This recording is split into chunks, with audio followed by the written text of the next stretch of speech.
court, and he would speak to every single kid. And I would think, you're the same person that just tried to rip the rim off? And so I think it's just cool to get to witness Giannis every night, whether it's Skittles or it's 50 points and championships. You know, I think one word to describe Giannis, really on the court or off the court, is balance. Yeah. He just brings an immeasurable amount of balance, both physically and literally and figuratively. The way he lives his life and the way he plays the game. Yeah. And that really is it's just a huge credit to him. You know, he's kept his life simple enough that he can have balance. A.J. Green tries his hand from outside.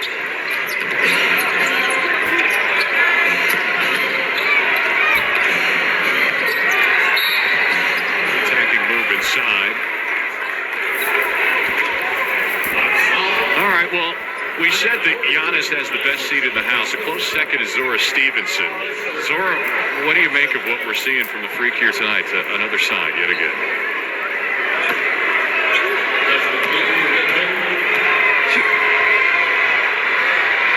All this candy reminds me of what you would eat if you would go to the movies. He's got the popcorn, he's got the Skittles, and he would know what it's like to go to the movies. Giannis had 2 films come out this summer. One of them, Rise, which really chronicles his family's journey. And I asked him about it. He says, I can't watch the movie anymore.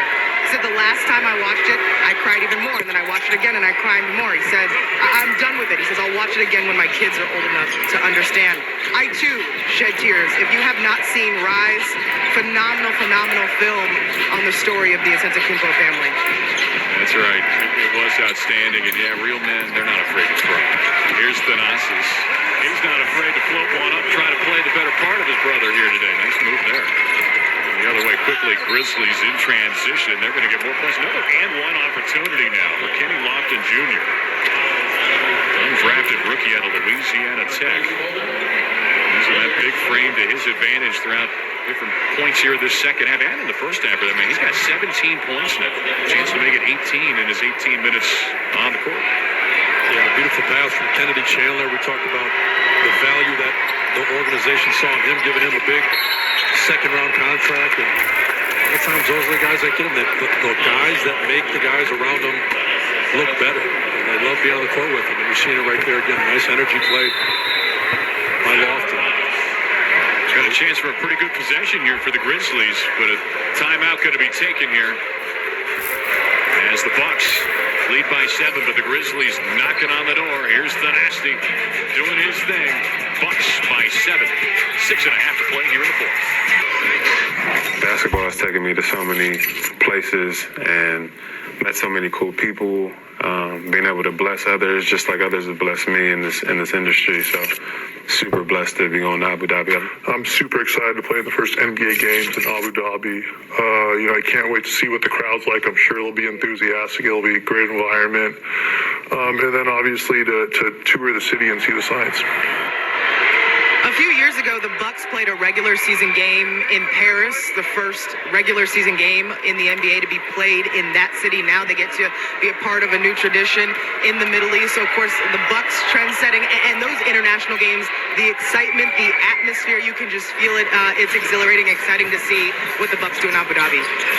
Yeah, great way to grow the brand, undoubtedly, for a team like Milwaukee. Peter Fagan, president for the Bucks, said, we live for these opportunities. They let the NBA know they want to be playing these. So we got a 3-point try. Golden couldn't connect. But what's the farthest you ever traveled for a game, Steve? When I was with the New York Knicks, we played in London for a trip, and didn't think anyone would go much further than that for an NBA game. But Abu Dhabi, I believe it's like an 18-hour flight. Yeah. And it really is. It's cool. It's like you talk about the big markets, the LAs, the New Yorks, the Chicagos, and then the small markets, which you're watching tonight. It's like bottom 5 in terms of TV market, metro market size, Milwaukee and Memphis. Milwaukee going to Abu Dhabi. I don't know if you can call them small market anymore. Yeah. Well, I'll tell you, you travel in style. Zora, I'll tell you, you go that far, you better stay for a little while. You all were talking about the flight. I don't know about 18 hours, Steve, but maybe in that 13 to 14-hour range. I mean, and they're preparing for this hour-long journey to Abu Dhabi, taking a nonstop flight from Milwaukee to the Middle East. And they made sure to get compression pants and special socks for everybody that's going to be on that plane. That's how long that flight is. He's had a technical foul on Kenny Lofton Jr., by the way, as Wara buries the three-pointer, and the Bucks go back ahead now by 9 with that three ball. But, you know, one thing I thought was interesting, going back to this topic of Abu Dhabi and traveling and playing overseas, Mike Budenholzer was commenting on the fact that, you know, different players have different opinions of playing overseas, as Chandler lays that one in up close. But he said this trip amongst his team, he says about 100% of guys are really looking forward to this trip. He said how unusual that is. I thought it was interesting that this group seems to be on board and then some about the trip as Mamu connects up close. Yeah, I mean, I think, you know, from a coach's perspective and like you're saying, players, a team's perspective, I think nice knockdown there by Jake Arabia. There's no question. In preseason, it's early on. Guys are trying to get their rhythm. Teams are trying to prove themselves. Can it get you out of rhythm to go on a flight like this, to be gone for those 2 games and to try to change time zones and come back? Yes. But obviously, you understand your platform. You understand how unbelievable it is to be in the NBA.